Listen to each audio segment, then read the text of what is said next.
So hey guys, this is Vishwajit and welcome back to my YouTube channel. So in this video, I'm going to show you the borrow and the return part in the student module in the library management system. So if you have not watched my previous video, I do encourage you to watch those videos, okay, before landing over here. And this is the last place where we left it off, and in this video I'll show you the borrow, the return, the compute fines, and if possible the deregister part. Okay, so let's start. First of all, I have shown you the view books part. Okay, so we can press enter to exit, or anyhow why we want to exit. I just wanted to show you the borrow part. Okay, so if I go to the borrow part, fine. I have shown you the view books part, and now I want to borrow part. Okay, let's do one thing. Let's completely come out of it. Okay, let's completely come out of it. That will be better. So now if I do main.py student login, we will give correct details only. Okay, if we give any wrong details, maybe something wrong, authentication failed. Now I'll give a 1 ID ST0001 and my password is PASS. Now see, you have view book, borrow book, return book, compute fines, register. So now I have shown you the view part. Let's do the borrow part. So I'll select 2. So what book we want to borrow? And as I said in the previous video, if you are having book with 2 similar IDs, for example, let's consider this book as this book with ID 1. This book is also with ID 1. So if you are borrowing book with ID 1, this first book will be considered, not the second one. Okay. So this is something you have to take care. IDs should always be different. Okay. So in my borrow part, now let's see, it is saying all the books. These are all the books that are present. It is showing not all the books. It is showing only a few of them. I hope I have in the view book I have mentioned this. If not, I'm mentioning it now. So if you check, it is not showing all the books. It is just showing few of them. So 1, 2, 3, 4. Okay, only 4 of them, right? 1, 2, 3, 4. It is only showing 4 books that I have put voluntarily. Okay, like I don't want it to dump all the, like if you are having 100 books, I don't want the code to dump all the 100 books, right? That doesn't make any sense. So I have only made sure that you are only shown little bit, not much, little bit. So 4 books. Now you can do one thing. We can provide the accurate book ID. Okay, we can press enter to view more. So let's view little bit more. Okay, if I press enter, so more books come into picture. Now if I enter and correct ID, now if we select book number 10, which is the Harry Potter collection, if I press 10, so you can see borrowed by student ID. By the way, if I make this little bit bigger, so now you can see it shows book number 10, okay, which was the Harry Potter collection. So borrowed date, it is showing 29/12/2022. Okay, so this is today's date, and this is the borrow ID. I mean the book ID, not the borrow ID, the book ID, the book name, the book author, the publisher, then the published date, availability status, and the book copies. Okay, so now it is borrowed by this particular student ID. This is the name of the student, and this is the batch details, and it is showing transaction successful. Okay, so that means that it is borrowed successfully. So now for example, you can see 5 books over here. Okay, let's have some fun. So if I want to again borrow a book, okay, now you can see we are having a book. This is a book ID 2, availability is false, and the number of copies is 0. So if we try to borrow a book which is not available, like the number of copies are not there, so how we can do it? like we obviously we can't do it, and it should be able to handle that situation. So if I press 2, it is showing book is not available. Okay, so that is what we actually want. Borrow part, if we again go to the borrow part, if we again press enter and see more books, you can see there is another book which is having ID 12, this one, the last one, and number of copies is 2. So what happens if I take this book, if I give 12? Okay, so now you can see the book ID is 12, book name was this, book author is this, publisher date, book date, availability status, and the number of copies that are present.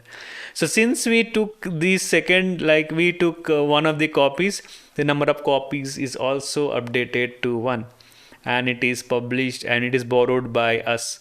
So again, if we check, if we go to borrow, and if we again come down, if you again press enter and load this book ID 12, okay, again if we try to borrow this particular book, there is no limit on the number of borrows. Okay, like I have made sure that you can take as many book as you can, but you can put a check.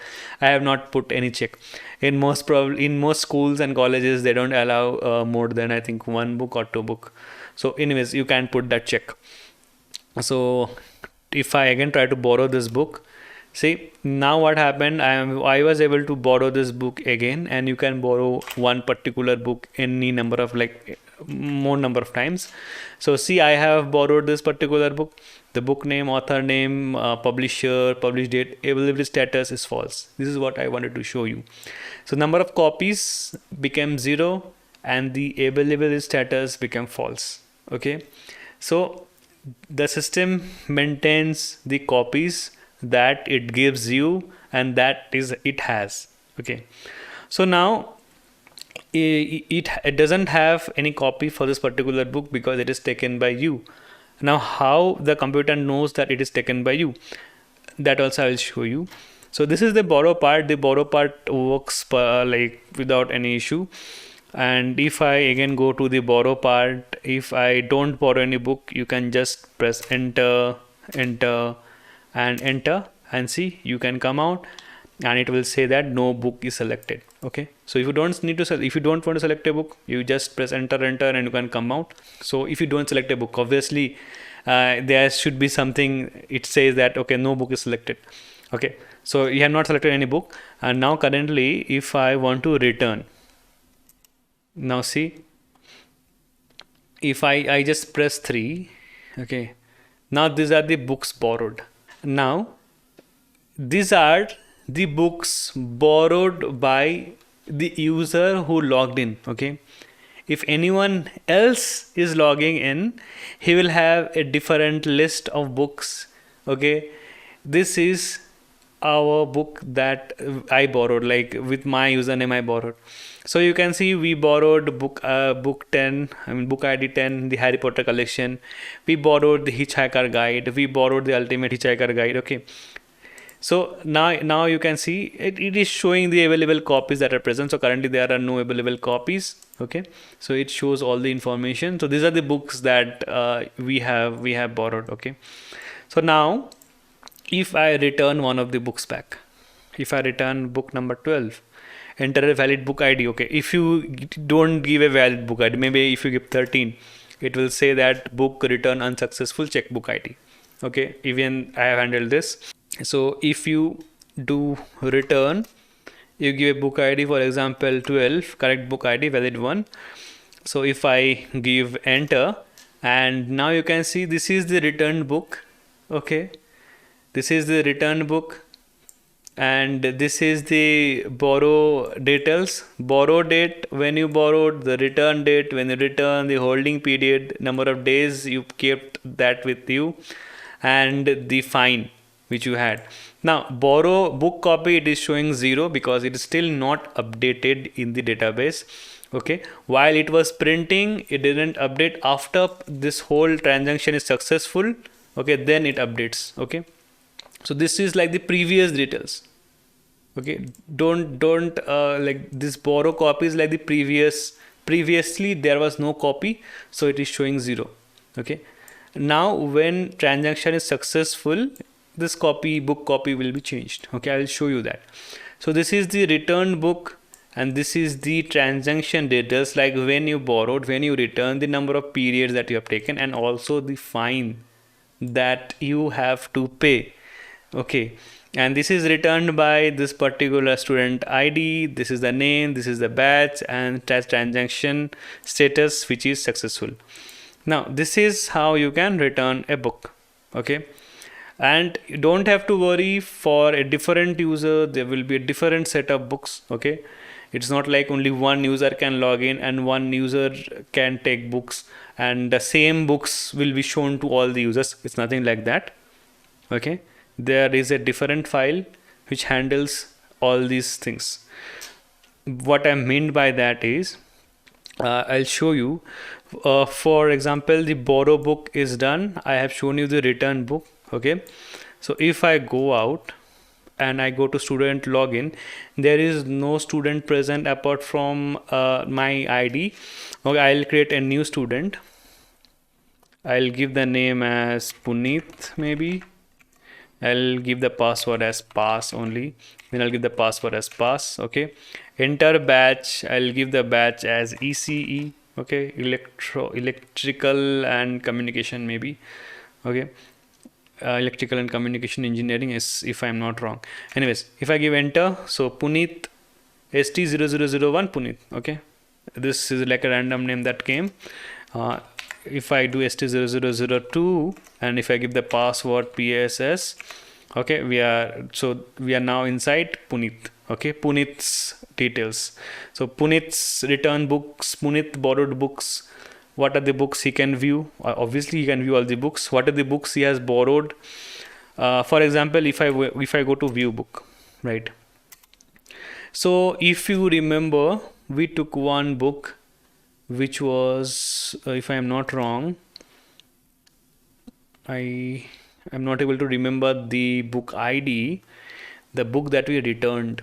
If I go up, so 12. Okay, book ID 12, the available copy was 0 when we returned it. After returning it, the available copy should be 1, right? Now if I go up, you can see 12, number of copies is 1. This is what I was trying to tell before. Okay, so once the program prints the current status of the books, then later it updates it. Okay, now if you see, these are the books he has viewed. No, so what if he wants to return a book? If I press 3, now you can see no books are borrowed yet. This person didn't borrow any book. Okay, so our program has files, the transaction files and the borrow files. If I go to data, so you can see there is borrow files, right? These borrow files maintains who borrowed which book. Okay, so if I open this, you can check, this is the transaction details. Okay, I'll talk about this. This is the student ID who has borrowed the book. This is the book ID, and this is the date when it was borrowed. Okay, so I guess this is very clear. Student ID, book ID, and the borrow date. Only the thing that might confuse you is this one. Okay, so if I come back and if I go to all transactions, okay, here all the transactions are present. TR001 is the first transaction, which was like a person borrowed, B for borrow. Okay, a person with the student ID ST0001 borrowed a book of ID 10 on this particular date. Okay, so this file maintains all the transactions, whether you are borrowing, whether you are returning, everything this file maintains. Okay, and we have another file, all borrows. If I show you this file only maintains the current books that people have borrowed. Okay, and for simplicity's sake, I have just put, for clarity I should say, I have put a transaction ID. Okay, like what is a transaction ID that is linked to this particular file. Okay, I'm not using any SQL joins and stuff. just I have put it ID over here, and the student ID and the book ID and the date, borrow date. Okay, so this two files, okay, handles all these transactions, all this. Okay, I'll show you the fine part, but for fine part, we just need the dates, right? We don't have to put some numbers in a file. We just need the date, and we can count the number of days. For example, even that I'll show you. So I have shown you how you can view book, how you can borrow book, okay, also the return book. So this person has not borrowed any book. He can borrow. For example, if I go to, if I select two, if I select the first book, which is Harry Potter and the Blood Prince, having number of copies as 3, if I select that particular book, you can see the current book status is this. Like, this is the borrow date, this is the book ID, the book name, author details, and the number of copies is changed from 3 to 2. Okay, so borrowed by this particular Puneet, this particular person. Now if he wants to, if you want to view again the book, you can see the number of copies is changed from 3 to 2. Okay, so you can press any other key to exit. We'll press Y, like U or Y, anything will come out. Okay, so now I have shown you the view book, borrow book, return book. Okay, let's see the return part for this particular user. So this user has only borrowed only one book. Okay, so if he wants to return this book, he can return it. Like, if we give the correct book ID, it will be returned back. Okay, and the number of copies is 2 over here, and it will become 3 if we return it successfully. So I am not going to return it. I'll keep it like that. Okay, I just wanted to show you the compute fines part. So if I come to 4, compute fine, so see, this is the borrowed books with fines. So it is showing the number, it is showing the book details that you have borrowed. Okay, so these are the book details that is present in the database, and these are the borrow details that you have.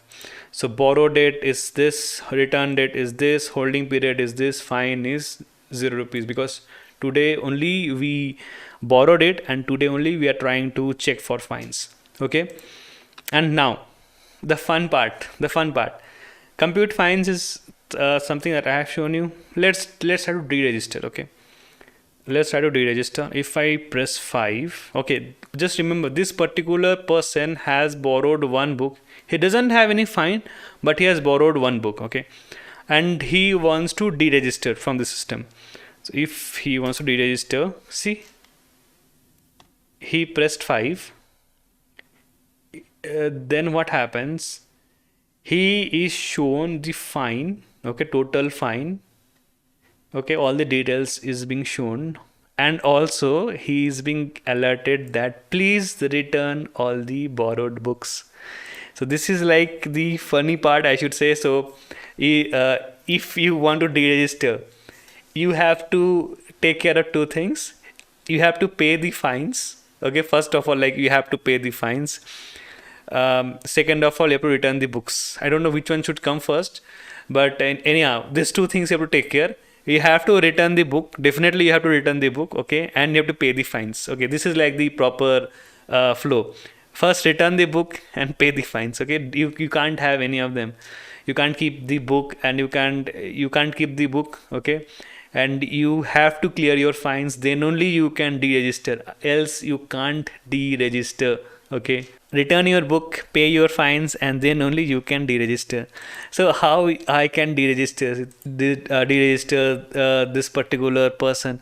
So if he wants to register, he has to return it. So let's return the book for him. So I'll press 3, return book. Okay, this is the book that he has borrowed.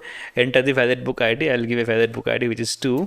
Okay, now this particular book is returned. Okay, don't take this into consideration. This is like before updating the database. Okay, it printed the book details, it printed the transaction details, and it also printed who was the person who borrowed it, and then it updated the database. Okay, the CSV file, I should say.